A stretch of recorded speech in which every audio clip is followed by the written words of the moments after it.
Class 12th के बच्चे ध्यान दें। एनसीईआरटी के अनुसार फर्स्ट चैप्टर अपना है सॉलिड स्टेट। सॉलिड स्टेट लेकिन before study of solid state first we know about matter. सबसे पहले हम लोग सॉलिड स्टेट पढ़ने के पहले ये जान लें कि मैटर क्या होता है। मैटर, चूंकि मैटर से ही कहीं न कहीं ये सॉलिड स्टेट निकल कर आएगा, तो मैटर के लिए एनीथिंग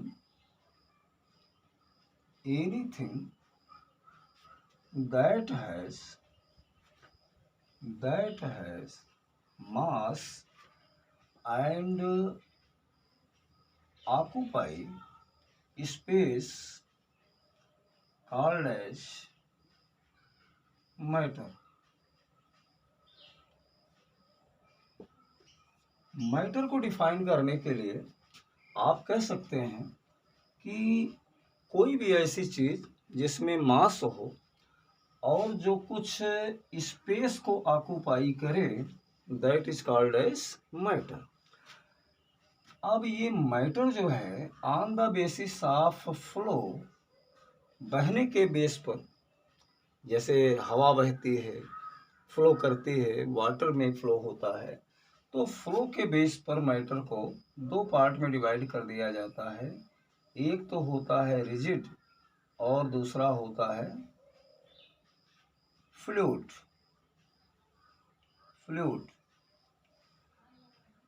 रिजिड का मतलब ये होगा कि वो हार्डनेस उसमें हो। अब हार्डनेस होती है सॉलिड के अंदर, लेकिन ये सॉलिड जो होता है इसमें फ्लो की प्रॉपर्टी, फ्लोइंग प्रॉपर्टी नहीं होती, यानी वो फ्लो नहीं कर सकते। लेकिन फ्लूइड क्या होते हैं जिसमें प्रॉपर्टी ऑफ फ्लो प्रेजेंट हो, और इन्हें हम कह सकते हैं कि liquid plus gas. Liquid plus gas दोनों को मान लिया जाता है कि they are fluid because of property of flowing. चूँकि बहने का गुण होता है, इस बेस पर लिक्विड और गैस को कंसीडर किया जाता है कि they are fluid, but solid is completely rigid. अब इसमें मैटर के विषय में ये कन्फर्म है कि तमाम कॉन्सेप्ट बताए गए। डाल्टन से एटॉमिक थ्योरी आई, मॉडर्न कॉन्सेप्ट आया, जिसमें बताया गया कि matter composed bye smallest particle. कोई भी मैटर है वो स्मॉलेस्ट पार्टिकल से कंपोज्ड होगा, स्मॉलेस्ट पार्टिकल्स से कंपोज हुआ है। यानी मैटर का कंपोजिशन कैसे हुआ? स्मॉलेस्ट पार्टिकल के थ्रू हुआ। अब ये स्मॉलेस्ट पार्टिकल हो सकते हैं कि वो एटम हो सकता है कि वो मॉलिक्यूल हो, या ये भी हो सकता है कि वो आयन से कंपोज हुआ हो। तो कहने का मतलब ये हुआ कि ये जो स्मॉलेस्ट पार्टिकल हैं, इन्हीं को हम एटम, मॉलिक्यूल या आयन कह सकते हैं, और इन्हीं को हम कॉन्स्टिट्यूएंट पार्टिकल भी बोलते हैं। कॉन्स्टिट्यूएंट पार्टिकल भी बोला जाता है। कहने का मतलब ये हुआ कि मैटर को बनाने वाले, मैटर से हमारा मतलब सॉलिड, लिक्विड या गैस, इनको कंपोज करने वाले या तो एटम होगा, मॉलिक्यूल होगा या फिर आयन होगा। These are called as constituent particle. इनको हम कॉन्स्टिट्यूएंट पार्टिकल मानते हैं। लेकिन on the basis of physical state of matter, ये देखा जाए कि फिजिकल स्टेट ऑफ मैटर के बेस पर, physical state of matter, physical state of matter, physical state of matter के बिहाफ पर अगर देखा जाए तो ये मैटर को कंप्लीटली कितने पार्ट में डिवाइड किया गया? 3 पार्ट में। One is solid, second is liquid, third is gas. Solid, liquid और गैस में। और सॉलिड, लिक्विड और गैस ये आपस में इंटर कन्वर्टेड भी हो सकते हैं टेम्परेचर और प्रेशर की एप्रोप्रिएट कंडीशन पर। टेम्परेचर और प्रेशर अप्लाई किया जाए तो ये स्टेट ऑफ मैटर एक्चुअली एक दूसरे में चेंज भी हो सकते हैं। जैसे सॉलिड को टेम्परेचर प्रोवाइड किया जाए तो कन्वर्टेड इनटू लिक्विड, लिक्विड में कन्वर्ट हो जाएगी। लिक्विड को टेम्परेचर अगर प्रोवाइड किया जाए तो गैस में कन्वर्ट हो जाएगा। इसी प्रकार से अगर गैस को प्रेशराइज किया जाए तो लिक्विड में, और लिक्विड को प्रेशराइज किया जाए तो सॉलिड में। यानी एक अप्रोप्रिएट कंडीशन होनी चाहिए टेम्परेचर और प्रेशर की। तो ये तीनों स्टेज ऑफ मैटर में भी inter converted with each other. अब इसमें तीनों में डिफरेंस भी होता है। सॉलिड में देखिए, सॉलिड के केस में जो कॉन्स्टिट्यूएंट पार्टिकल होते हैं क्लोजली पैक्ड होते हैं। सॉलिड के अंदर जो कॉन्स्टिट्यूएंट पार्टिकल हैं ये क्लोजली पैक्ड होते हैं, जिसमें इंटर पार्टिकल जो डिस्टेंस है वेरी लिटिल, इंटर पार्टिकल जो डिस्टेंस होती है वो बहुत ही मिनिमम होती है in case of solid. Where as in case of liquid देखा जाए तो इसमें कॉन्स्टिट्यूएंट पार्टिकल इसके कंपेयर में इंटर पार्टिकल डिस्टेंस थोड़ी सी इंटरमीडिएट होती है। और अगर गैस के में अगर ये चीज़ रीड किया जाए तो इसमें inter particle distance is very high, बहुत दूर दूर कॉन्स्टिट्यूएंट पार्टिकल्स होते हैं, जबकि इसमें लिक्विड के केस में इंटरमीडिएट कंडीशन है। अब सॉलिड, लिक्विड और गैस में एक चीज़ तो कंफर्म है कि इंटर एटॉमिक फोर्स जो होगा या इंटर मॉलिक्यूलर फोर्स कह लीजिए तो ये will be very high in case of solid. Where as यहाँ पर लिक्विड केस में देखा जाए तो यहाँ पर चूँकि पार्टिकल जो है कॉन्स्टिट्यूएंट पार्टिकल थोड़ा सा डिस्टेंस पर हैं इसके कंपेयर में, तो यहाँ पर इंटर मॉलिक्यूलर जो फोर्स है वो थोड़ा सा इंटरमीडिएट स्टेज का होगा। गैस के केस में अगर देखा जाए तो गैस के मॉलिक्यूल्स अपेक्षाकृत लॉन्ग डिस्टेंस पर सिचुएटेड होते हैं। देखिए इस तरह कंडीशन है, तो यहाँ पर चूंकि इंटर पार्टिकल डिस्टेंस हाई है, अतः यहाँ पर इंटर मॉलिक्यूलर जो अट्रैक्शन फोर्स होगा नेग्लिजिबल होगा, ना के बराबर होगा, जिसको इग्नोर्ड किया जा सकता है। यही रीजन है कि गैस का जो शेप एंड वॉल्यूम है, shape and volume both are indefinite, confirm नहीं होता। शेप एंड वॉल्यूम गैस का क्या होगा, इनडेफिनिट होगा, जबकि लिक्विड के केस में इसका जो शेप है केवल शेप इनडेफिनिट होगा, इनडेफिनिट होता है, बट वॉल्यूम इज डेफिनिट, इसका वॉल्यूम जो है वो डेफिनिट होगा, डेफिनिट होगा। But in case of solid, जिसकी स्टडी हमको इस चैप्टर में करनी है, तो यहाँ पर shape and volume both are definite, दोनों डेफिनिट होता है, कंफर्म होगा, शेप भी कंफर्म, वॉल्यूम भी confirm.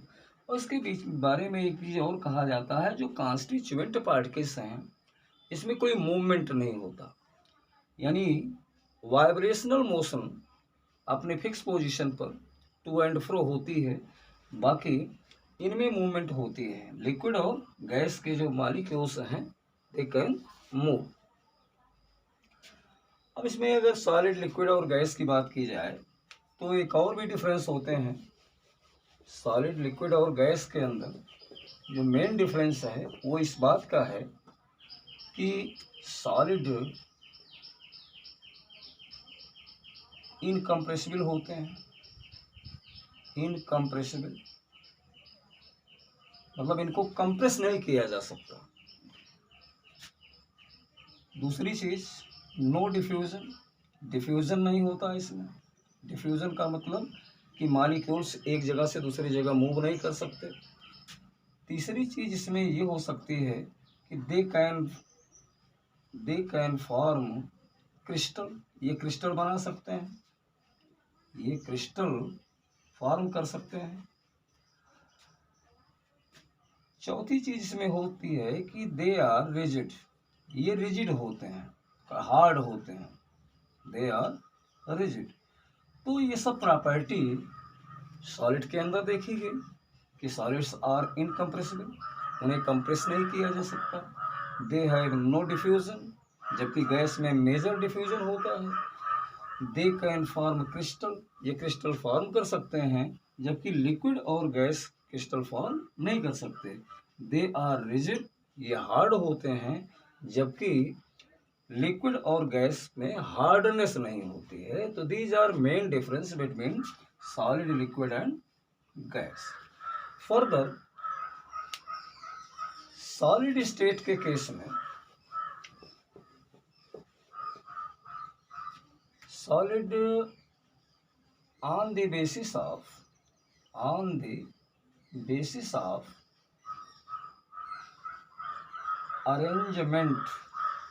arrangement of particle, on the basis of arrangement of particle, देख रहे हैं कि कॉन्स्टिट्यूएंट पार्टिकल्स हैं। अब इनका क्या अरेंजमेंट होता है सॉलिड के अंदर, कैसे अरेंज होते हैं लिक्विड के अंदर, और कैसे अरेंज होते हैं गैस के अंदर, या अगर हम पर्टिकुलर यहाँ सॉलिड की बात ही करें तो सॉलिड का अरेंजमेंट भी डिफरेंट टाइप से होता है। तो on the basis of arrangement of particle, solid classified into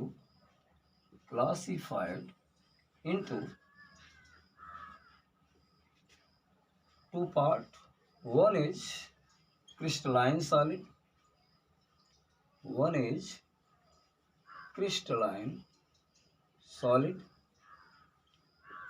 and another is amorphous solid.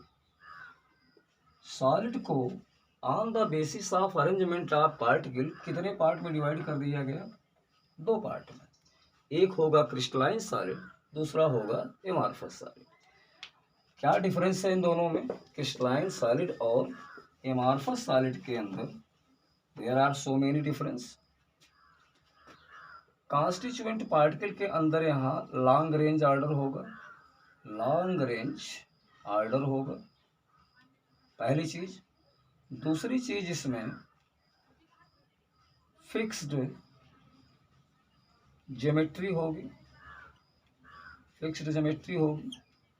तीसरी चीज इसमें फिक्स्ड मेल्टिंग पॉइंट होगा। चौथी चीज इसमें long range order, fixed geometry, fixed melting point,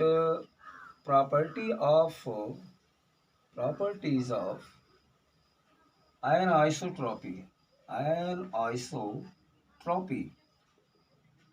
चौथी चीज कूलिंग कर्व्स जो इनका होगा, cooling curves will be non continuous.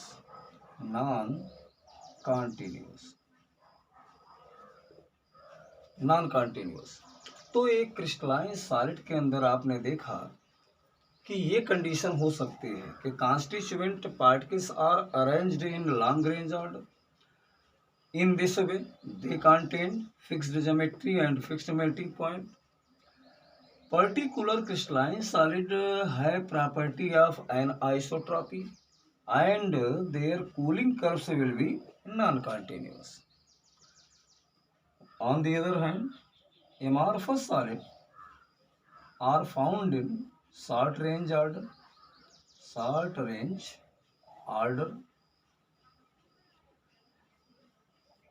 no fixed geometry and melting point. Third will be properties of isotropy. चौथी चीज cooling curves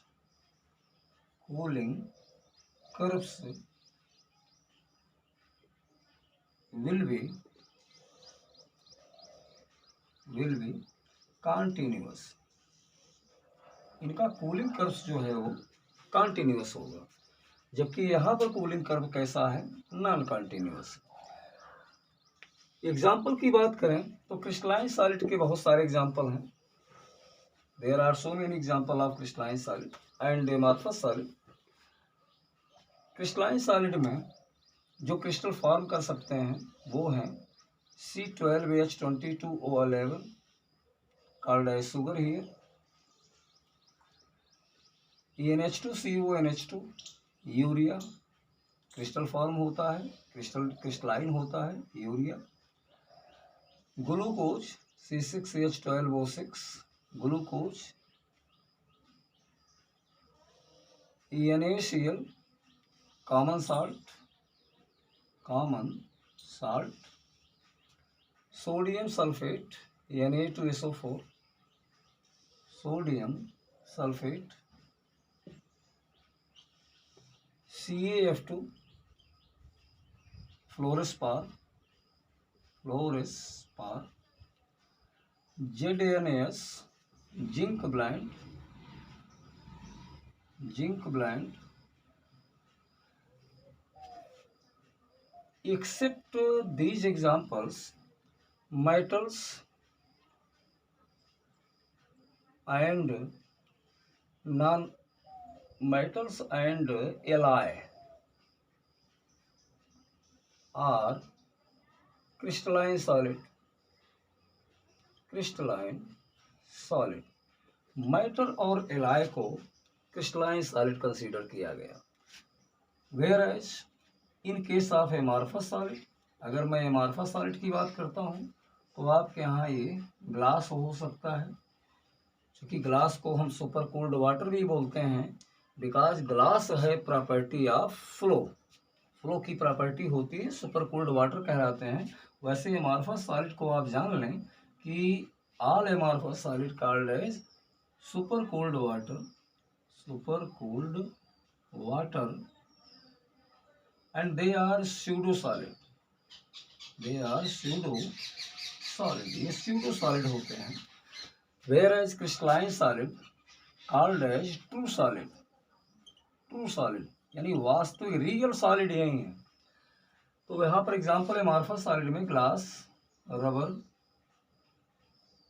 plastic,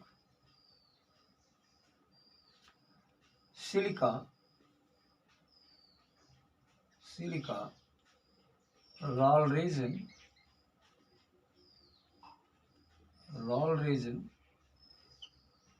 are so many example of amorphous solid here। Basically glass board exam में कई बार पूछा गया कि glass को super cooled liquid क्यों कहा जाता है, बिकॉज ग्लास है प्रॉपर्टी ऑफ फ्लोइंग, बहने का गुण होता है, फ्लो कर सकते हैं, इसलिए इनको हम सुपर कूल्ड लिक्विड कहते हैं।